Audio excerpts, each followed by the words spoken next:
রাজত্ব, রহস্য আর রোম্যান্স সব একসাথে। শুনতে গেলে মনে হতে পারে এইটা বুঝি আর ১০টা রাজার সিংহাসনের গল্প। কিন্তু দ্য রাজা সাব ঠিক শুরুতেই একটা প্রশ্ন ছড়ে দেয়। এই লোকটা আসলে নায়ক নাকি ভয়ঙ্কর কিছু? সিনেমা যত এগোয় উত্তর পাওয়া যায় ঠিকই, কিন্তু তার আগেই গল্প আপনাকে ধীরে ধীরে টেনে নিয়ে যায় এক অদ্ভুত অন্ধকার জগতে, যেখানে ক্ষমতা মানেই শুধু সম্মান না, ক্ষমতা মানেই ভয়। গল্পের বেসিক আইডিয়া: এই সিনেমার গল্প একজন তরুণ উত্তরাধিকারীকে ঘিরে। বাইরে থেকে সে রাজকীয় রক্তের প্রতিনিধি, স্টাইল, আত্মবিশ্বাস আর কর্তৃত্বে ভরপুর। কিন্তু ভেতরে সে একদম আলাদা, বিদ্রোহী, প্রশ্ন করা মানুষ, আর এমন কেউ যে পুরনো নিয়ম মানতে নারাজ। সিংহাসনে বসার পর সে এমন কিছু সিদ্ধান্ত নেয়, এমন কিছু নিয়ম চালু করে যেগুলো রাজ্যের মানুষ আগে কখনো কল্পনাও করে নাই। শুরুতে সবকিছু ঠিকঠাক মনে হলেও আস্তে আস্তে বোঝা যায় এই রাজত্বের ভেতরে কিছু একটা ঠিক নেই। রাজত্বের আড়ালের অন্ধকার। এই সিনেমার সবচেয়ে ইন্টারেস্টিং দিক হল এর ডার্ক লেয়ার। রাজপ্রাসাদের ঝকঝকে দেওয়ালের পেছনে লুকিয়ে আছে ভয়, চাপা কান্না আর না বলা অনেক সত্য। কিছু দৃশ্য আছে যেগুলো দেখলে হঠাৎ করে মনে হবে এটা কি শুধু পাওয়ার পলিটিক্স, নাকি এর পেছনে আরও বড় কিছু আছে।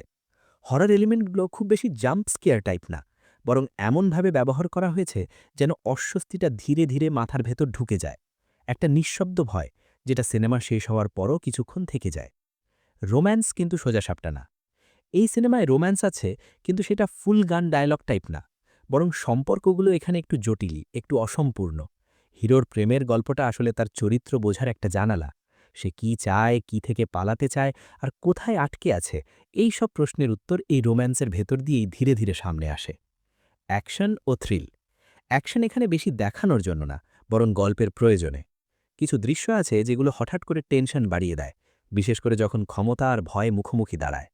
ফাইট সিকোয়েন্সগুলো খুব রাফ না, কিন্তু প্রেজেন্টেশন বেশ স্টাইলিশ।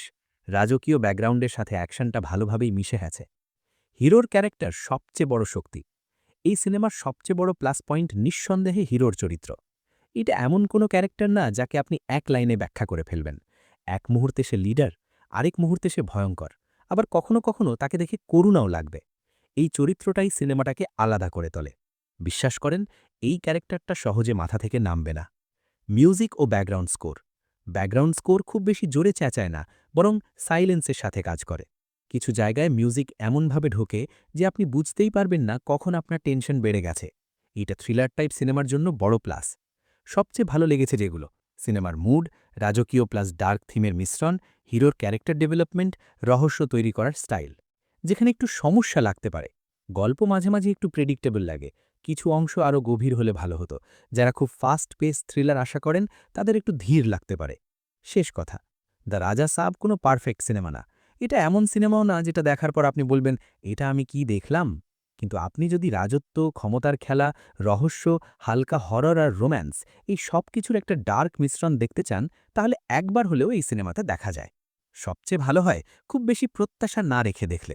এমন আরও cinema review, dark thriller, mystery আর রিয়েলিস্টিক গল্প পেতে সাবস্ক্রাইব করুন আমাদের YouTube channel the world of movies.